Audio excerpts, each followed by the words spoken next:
السلام علیکم ورحمۃ اللہ وبرکاتہ۔ امید ہے آپ تمام حضرات خیر و عافیت سے ہوں گے۔ اللہ تعالیٰ آپ کو شاد و باد رکھے۔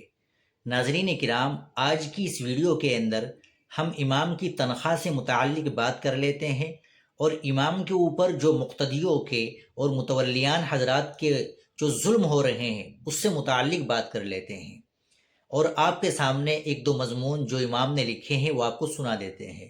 آپ ویڈیو کے آخر تک بنے رہیں۔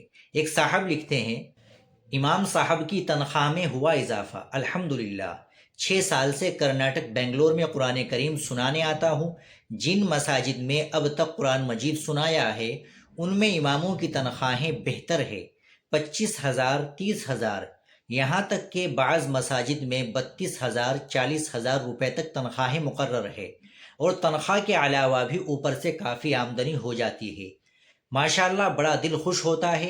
کاش یہی روش ہمارے یوپی میں بھی ہو جائے۔ ایک عالم دین مفتی کی تنخواہ کم از کم 25 سے 30,000 روپے ماہانہ ہو، یعنی روزانہ 1,000 روپے، کوئی زیادہ بھی نہیں ہے۔ مہنگائی بہت زیادہ بڑھ چکی ہے۔ اس مہنگائی کے دور میں 25-30,000 روپے بھی کوئی زیادہ نہیں ہے۔ گزارش کرتا ہوں اے قوم مسلم، اپنے اماموں کا خیال کرو اور تنخواہیں بڑھاؤ، رحم کرو، اللہ تعالیٰ تمہارے اوپر رحم فرمائے گا۔ اے قوم مسلم، تمہارا شکوہ ایک یہ بھی رہتا ہے کہ امام صاحب ہمارے بچوں کو محنت سے نہیں پڑھاتے اور زیادہ توجہ نہیں دیتے ہیں، تو آپ کو سوچنا چاہیے کہ وہ 10-15 ہزار میں کیا دل سے پڑھائیں گے، اور جمعے کو مطالعہ کر کے کیسے زبردست خطاب کریں گے، کیونکہ ان کو ذریعہ معاش کی فکر کھاتی ہے۔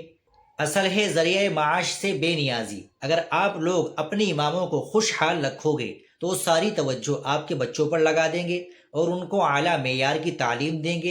جو بچہ 2 سال میں قرآن کریم پڑھنے والا ہوگا وہ بچہ انشاءاللہ 1 سال میں قرآن کریم پڑھ لے گا، اور جب امام صاحب کا دل مگن ہوگا تو جمعے کے دن زبردست مطالعہ کر کے ایک اچھا پیغام قوم مسلم کے نام ہوگا، اور اس طرح زمانے میں انقلاب آ جائے گا انشاءاللہ تعالی۔ اللہ تبارک و تعالی احساس ذمہ داری۔ ناظرین، پھر جو امام پر مقتدی حضرات کا، متولی حضرات کا ظلم ہو رہا ہے وہ بھی ناقابل بیان ہے۔ ابھی ایک ہمارے خاص ساتھی علاقے کی بڑی مسجد میں بات کرنے گئے، امامت کی بات کرنے گئے۔ پہلی بات تو یہی تھی، پہلے پوچھا آپ کیا پڑھ رکھا ہے، آپ نے کیا کر رکھا ہے۔ جاہل لوگ، جاہل مقتدی امام کا امتحان لیتے ہیں، آپ مفتی صاحب ہے یا نہیں ہے۔ اس کے بعد پوچھتے ہیں آپ کی شادی ہو گئی ہے یا نہیں ہوئی ہے، آپ کے یہاں بچے ہیں کہ نہیں ہے۔ اس کے بعد کسی طرح جب بات ہوتی ہے، بات ہونے کے بعد بیجا پابندیاں لگا دیتے ہیں۔ وہ بتلاتے ہیں کہ جب میری بات ہو گئی، بڑی مسجد ہے، علاقے کی بڑی مسجد ہے، میں نام لینا آپ کے سامنے اچھا نہیں سمجھتا ہوں، جب ان کی بات ہو گئی تو رات کو ان کی موٹر سائیکل گاؤں میں ایک گھر کھڑی کروائی، اور وجہ یہ ہے کہ کہیں رات کو امام عشاء کی نماز پڑھانے کے بعد، تمام کام ختم کرنے کے بعد، فارغ ہونے کے بعد اپنے گھر نہ چلا جائے۔ حالانکہ مسجد کے اندر نماز پڑھنے کے علاوہ جو خاص مسجد ہے اس کے علاوہ اتنی جگہ ہے کہ وہاں پر کئی گاڑیاں اور کئی ٹریکٹر ٹرالی کھڑے ہو سکتے ہیں، لیکن پھر بھی مقتدی حضرات نے امام کی گاڑی گھر میں کھڑی کروائی۔ اور جب امام صاحب وہاں رکے، ہمارے خاص ساتھی وہاں رکے، اس کے بعد ایک کسی صاحب نے ان کو بتلایا کہ جو امام کا یہاں سے استعفیٰ ہوا ہے یہی وجہ بنی کہ امام کی ایک لڑکی کی طبیعت خراب تھی، امام کی بچی کی طبیعت خراب تھی، وہ اسپتال کے اندر ایڈمٹ تھی، تو امام صاحب نماز پڑھانے کے بعد اپنی بچی کے پاس چلے جایا کرتے تھے۔ صرف اس وجہ سے امام کا استعفیٰ کر دیا گیا۔